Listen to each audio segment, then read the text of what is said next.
Olá pessoal, vamos dar início a mais uma aula, esta falando sobre o Oriente, a Índia, a China e o Japão, referente ao capítulo 6 da apostila de vocês. A apostila prioriza esse momento para a gente falar sobre o Oriente, porque é o momento onde os europeus, mais especificamente os portugueses, chegam na região do Oriente, onde eles estão procurando novas rotas para chegar nesse local para a prática do comércio, e chegam no final do século XV com Vasco da Gama. Só que essa região já tem outras civilizações, outros povos e uma história bastante milenar. Então a gente vai começar falando um pouco sobre a história desses locais específicos e depois a influência e as consequências do contato dos portugueses nessas regiões. Bom, a Índia se forma, existem vestígios de formação de civilizações por volta de 3.000 anos antes de Cristo, próximos ao rio Indo. Essas civilizações eram bastante desenvolvidas no que diz respeito ao planejamento urbano. Então eram casas, cidades construídas com tijolo, então bastante resistentes. Tinham um sistema de abastecimento de água, de saneamento, tinha uma noção de higiene muito grande para o desenvolvimento de uma cidade nessa região. Então nós podemos dizer que tinha uma civilização bastante desenvolvida neste momento. A Idade do Bronze, que é por volta de 1000 a.C., foi o auge dessa civilização na antiguidade, porque é onde começa a formação das cidades-estado, chamadas também de Mahajanapadas, que são pequenas cidades autônomas muito parecidas com as cidades-estado gregas. E dessas cidades-estado você vai ter uma série de formas de governo diferentes, como monarquias e também pequenas repúblicas.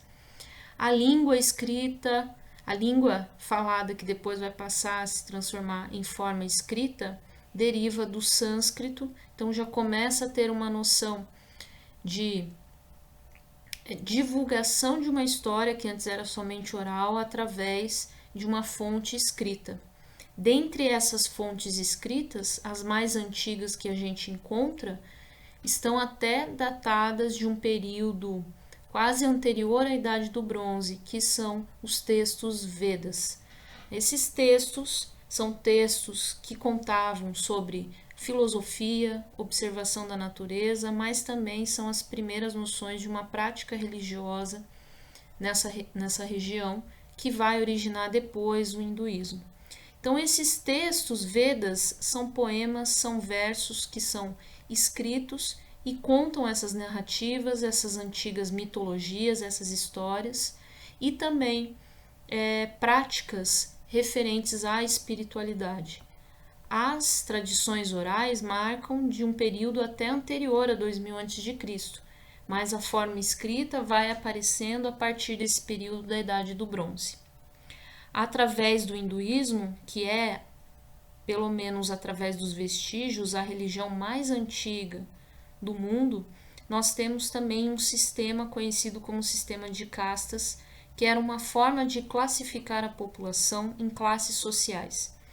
Esse sistema ainda existe em regiões um pouco mais remotas, em regiões agrárias na Índia, mas ele já está em desuso justamente porque ele é uma prática quase que antidemocrática, uma vez que você coloca em situações definidas pelo nascimento, aonde que uma pessoa vai estar na pirâmide social. Então, por exemplo, uma pessoa que nasce em uma situação mais privilegiada, ela está nessa condição pelo simples fato de ter nascido nessa classe privilegiada. Então, você tem aí um sistema onde não permite que as pessoas se movimentem de classes sociais.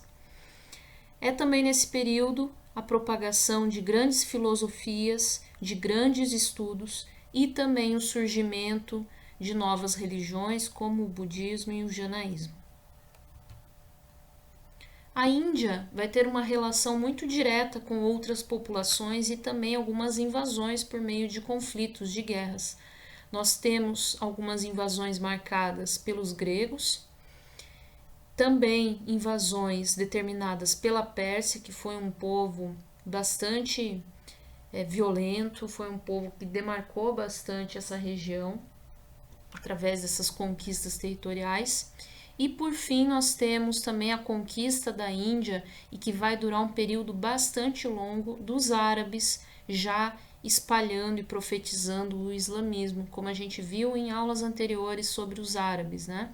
Então eles começam a dominar a região da Península Ibérica, e a Índia é um desses locais que é dominado pelo islamismo. Quando os portugueses chegam na Índia, no século XV, logicamente, então, nós temos o domínio da Índia pelos árabes. Então, os portugueses entram em contato com os árabes, que são os povos que estão dominando essa região. Em 1498, então, chega Vasco da Gama na região de Calicut, a mando da coroa portuguesa, e marca esse primeiro momento onde um navegador consegue contornar a África, fazer o périplo africano e chegar na região da Índia.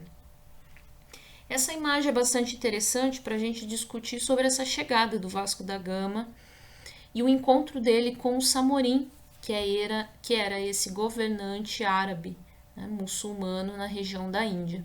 Então, Vasco da Gama chega em 1498 e conta, né, que esse encontro foi bastante inusitado, porque o Vasco da Gama se surpreende com as riquezas, com os palácios, com a forma que está essa cidade dominada pelos árabes, com muita riqueza, né, fruto principalmente do comércio que os árabes mantinham com várias regiões. Quando Vasco da Gama chega nesse encontro, era muito comum você ter uma comitiva, né, e você chegar com essa comitiva com alguns presentes, por exemplo. Nessa ocasião, conta que o Vasco da Gama chegou com alguns presentes vindos, né, de um reino distante, do reino de Portugal, e dando esses presentes, o Samorim teria desdenhado um pouco os presentes, porque eram presentes muito pouco valiosos. Se tratava de mel, de alguns tipos de azeite, né, coisas que para o árabe, para o Samorim, né, num império tão riquíssimo, não tinha tanto valor. Então o próprio Samorim árabe ficou meio desconfiado dessa chegada do Vasco da Gama, e o primeiro contato entre eles foi de grande estranheza. Tanto que existem relatos que contam que o Vasco da Gama, depois desse encontro, tenta manter relações comerciais que foram negadas pelos árabes, e já vão ter alguns conflitos, inclusive armados, inclusive o próprio sequestro de alguns pescadores da região de Calicut, efetuados pelo Vasco da Gama, e também a comitiva do Vasco da Gama, que vai incendiar alguns navios. Então a gente tem um primeiro contato bastante de estranheza entre essas duas populações distintas. Os árabes não se interessam em fazer o comércio num primeiro momento, mas os portugueses, depois que retornam, vão voltar com algumas outras expedições, já expedições de guerra, né, tentando conflito com os árabes, tentando impor esse comércio com os árabes. Então esse primeiro contato é bastante conflituoso entre essas duas populações. Quando eles conseguem retornar com essas expedições mais de dominação, aí sim os portugueses conseguem dominar algumas cidades, como Goa, Cochin e Mumbai. Nessas cidades eles efetuam então a prática do comércio, levando esses produtos diretamente para a Europa. Esses produtos eram comercializados já na Europa, só que os árabes faziam o comércio pela região do Mar Mediterrâneo, né, saindo ali da região onde hoje é o Líbano, e fazendo esse comércio com os portos de Gênova e Veneza. Os comerciantes genoveses e venezianos, eles mantinham as taxações de impostos muito altas. Então, com os portugueses chegando diretamente na região do Oriente, eles podiam lucrar muito mais. Estima-se que quando o Vasco da Gama retorna da sua primeira expedição em 1499 a Lisboa, trazendo, né, todos aqueles produtos, ele teve cerca de 4.000% de lucro com os produtos que ele comercializou na região da Europa. Então, só para a gente imaginar como era lucrativo ir diretamente para lá. Por mais que fossem viagens que demoravam muito tempo, pelos riscos também que tinham essas viagens, mesmo assim eram bastante lucrativas para os portugueses. Outras coisas, né, as viagens das grandes navegações não foram só patrocinadas pelos reis ou pelos comerciantes, mas também pela Igreja Católica. Os católicos estavam perdendo fiéis na Europa depois das reformas protestantes, e a ideia era conquistar novos povos, novas regiões e levar também a religião católica para lá. Eles tentam, então, tem muitos membros do clero que acabam indo nas expedições, como por exemplo os jesuítas, da mesma forma, né, na Companhia de Jesus, que veio aqui para o Brasil também.